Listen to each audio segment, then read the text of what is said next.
சுகமும் ஆற்றலும். இறைவனை பற்றிய அறிவில் நான் வளர்ந்து கொண்டிருக்கிறேன். அவரது வலிமையால் நான் ஆற்றல் பெறுகிறேன்.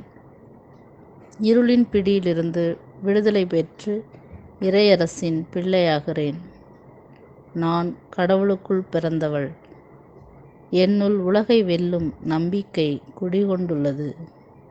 ஏனெனில் என்னுள் இருப்பவர் இவ்வுலகில் இருப்பவர்களை விட வலிமை மிக்கவர், அருள்பொழிவு பெற்றவர். எனக்கு அருள்பொழிவு செய்வதால் நான் அனைத்தையும் செய்ய வல்ல ஆற்றலை பெறுகிறேன். இறைவனிடமிருந்து வரும் மகிழ்ச்சியே எனது ஆற்றல்.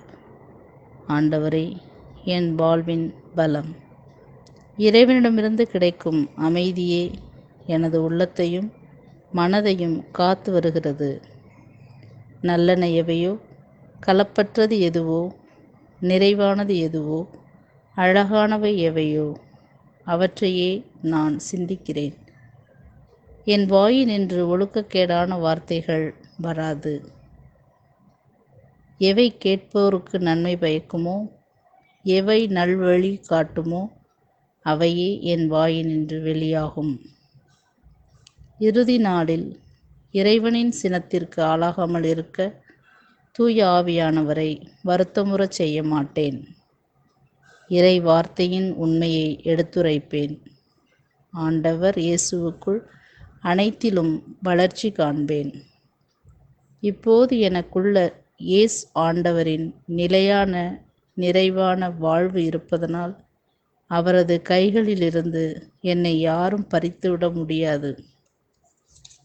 கடவுளின் அமைதியும் அவரது முழு நிறைவும் என்னில் குடிகொள்வதால் எதை பற்றியும் நான் கலங்குவதில்லை. என் கவலைகளை கடவுள் மேல் போட்டு விடுகிறேன். ஏனெனில் அவர் என் மீது அக்கறை கொண்டுள்ளார். கவலையே, என்னை விட்டு அகன்று போ.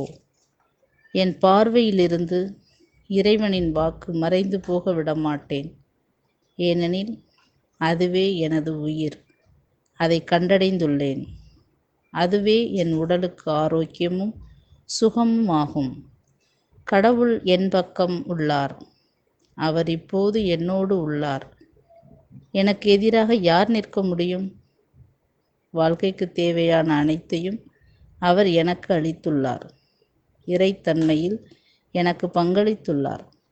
அவரது இயல்பின் தன்மையிலும் எனக்கு பங்களித்துள்ளார். பங்காளியாகிறேன். நான் நம்பிக்கை கொண்டவள், சந்தேகப்படுபவள் அல்ல.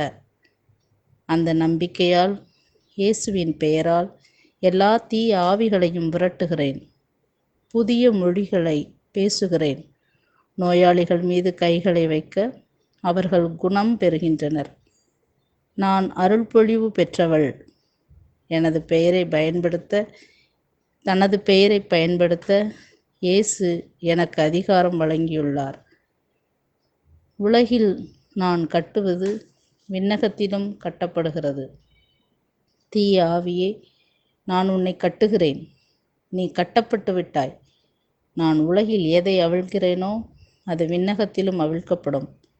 நான் ஆண்டவர் இயேசுவின் பெயரால் இருளின் தலைவர்களையும் அதன் ஆட்சியாளர்களையும் கட்டுகிறேன்.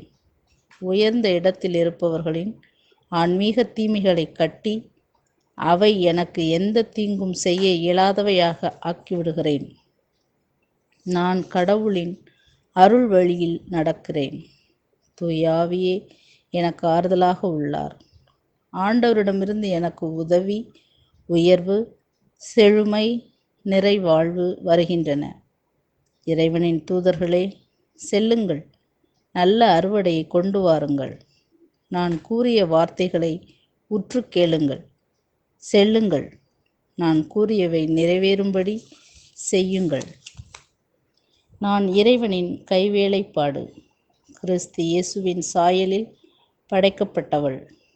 அவரே தலைமை தாங்குவோர், அதிகாரம் மிக்கோர் அனைவருக்கும் முதலானவர். அவரது திருப்பெயரால் நான் முழுமையடைந்துள்ளேன். நான் நன்மை செய்ய படைக்கப்பட்டுள்ளேன். அதற்காகவே அவர் என்னை முன்குறித்து வைத்துள்ளார். நம்பிக்கை கொண்டோர் அருங்குறிகளை காண்பார்களாக. உலகிலுள்ள பணிகளெல்லாம் நல்ல பங்கேற்பாளர்களால் நிரப்பப்படுக. அத்தகையோர் நாலா திசைகளிலிருந்தும் எழுந்து வர நான் கட்டளையிடுகிறேன். இறைவனின் தூதர்களே, செல்லுங்கள். ஆர்வமுள்ள, அர்ப்பணம் மிக்க, துரிதமாக செயல்படும், தனது வருவாயின் ஒரு பகுதியை தாராளமாக வழங்கும், இதய தாகம் மிக்க, அருள்பொழிவு பெற்றவர்களை எத்திசையிலுமிருந்தும் கொண்டு வாருங்கள். திருவிவிலியத்தை போற்றுகின்ற இயேசுவின் பெயரால் தீய ஆவிகளை மிதிக்கின்ற நம்பிக்கை கொண்டோரை கொண்டு வாருங்கள். காயப்பட்டோரை, நோயாளிகளை, ஏழையரை, மன அழுத்தமுடையோரை கொண்டு வாருங்கள். இயேசுவின் பெயரால் அவர்கள் நலமடைவர். அனைத்து ஜெப கொண்டாட்டங்களுக்கும் ஆகும் செலவினங்கள் நிறைவு செய்யப்படும். எதுவும் குறைவுபடாது. இயேசுவின் பெயரால் தேவைக்கு மேலும் கிடைக்கும். ஆண்டவர் என்னை மென்மேலும் அருள் பொழிவு செய்கிறார் என்பதனை நான் அறிக்கையிடுகிறேன். ஆண்டவரால் நான் மீட்படைந்துள்ளேன். எனவே நான் சொல்வது நடக்கும். ஆதலால் நான் இதுவரை கூறியவையும் ஆண்டவரின் பெயரால் நடக்கும் என்பது உறுதி. Praise the Lord.